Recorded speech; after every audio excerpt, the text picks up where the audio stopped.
Hi friends, welcome to another week of vlogs, and this week for the positivity segment I want to talk about success and what really defines success. So in the age of social media, we all have Twitter pages, Instagram pages, some of us have a YouTube channel. We all have things that we rely on other people to interact with us with. Think about it, every time you tweet or you post on Instagram, you're looking for those likes, those retweets, the follow, the interaction, people commenting, people saying something. And a lot of people who want to become what's known as an Instagram influencer, for example, look at those numbers and let those numbers define their success. They see success as finally reaching 500 followers or 1,000 followers or 5,000 followers or 500,000 followers.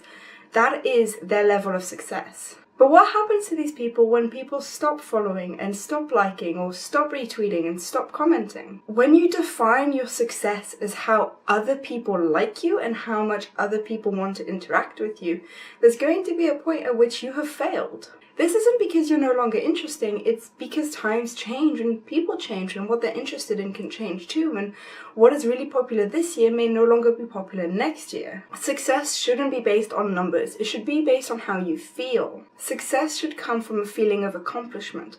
So for example, with posting to Instagram, you should be feeling accomplished with the types of photos that you're posting, with the creativity behind them and the artwork, regardless of the numbers that are linked to them. Obviously, there's nothing wrong with feeling accomplished because you got X amount of likes or X amount of followers based on a post you made, but that's not the only point of success. Success is also finishing a creative piece and putting it out there and being proud of what you've made for what it is, not for how other people receive it. If your definition of success comes from how you feel about your artwork or the thing you're creating or the thing you're doing, you're going to feel a lot more successful all of the time. Of course, it's nice to get outside recognition, to have people saying, this is amazing and I love this, and to have them liking and following you. That is a huge ego boost. But even if that's not happening or it stops happening, that doesn't mean you're no longer successful. As long as you're still enjoying what you're doing, you're still successful.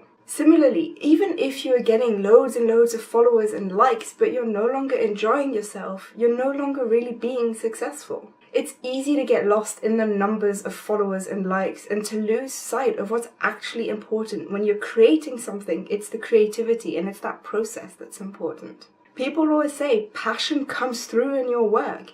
You can tell when someone's made something because they genuinely wanted to make it, or when they've made something because they want to get more likes. If you're being passionate and genuine, odds are you're likely going to get successful in the numbers sense too, because people will see that passion and they will want to see more. But if you're faking it, especially fake it till you make it, you probably won't make it. Even if initially you do get loads of likes and follows, that's going to die out after a while when people see that you're not passionate and you're not creating things from your heart. So remember, next time you're working on something and you think, oh, I hope this gets loads of retweets, or I hope I get loads of followers from this.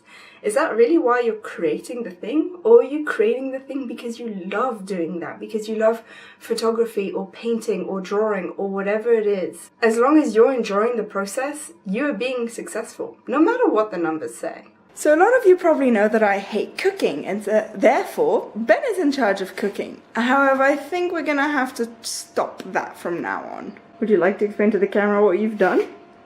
So I followed a recipe, and when I went to the supermarket I just bought what the ingredient list said, but then inside the recipe it only says for almost every single ingredient to only use half of it. But some of them were a bit random ingredients, so I didn't want to have leftovers, so I just did the whole amount. Yeah, you did. Dinner for 2! That's dinner for 6. Easily. Well, we'll have lunch tomorrow and the day after. Oh my god.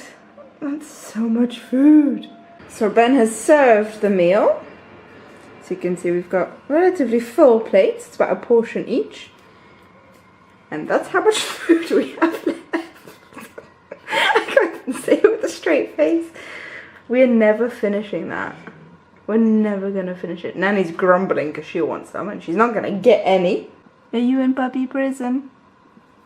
You want the nice cheesy smelling food. You know you can't. You know you have to stay in there. Boop!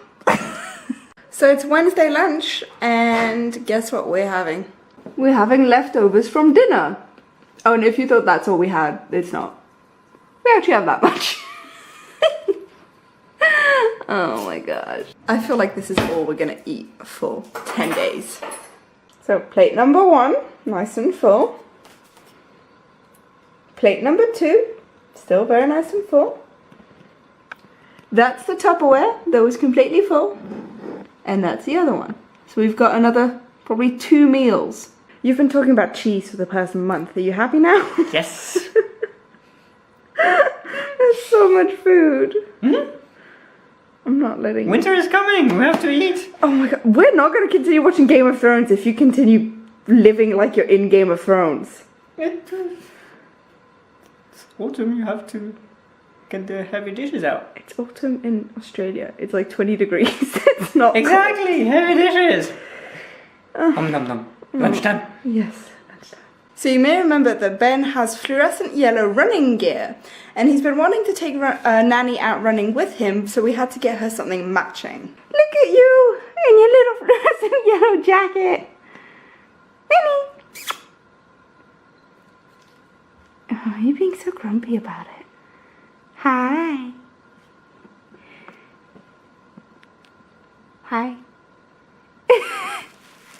So 3.5 meals later, we're finally finished with that mac and cheese. So that lasted, 3, and then this is what's left, so kind of a half meal. So I'll have to compensate with something else, but that was a lot of food. You proud of yourself? Very. Hi, Nanny. No. You want love? Look at that face. It's gonna be getting colder now too, because it's winter. So that's the end of this week. It's been getting really, really cold lately. Like Nani needs to wear a t-shirt and then a thin jumper and then her thicker jumper on top of that for walks. So it's really starting to get cold and become the depths of winter.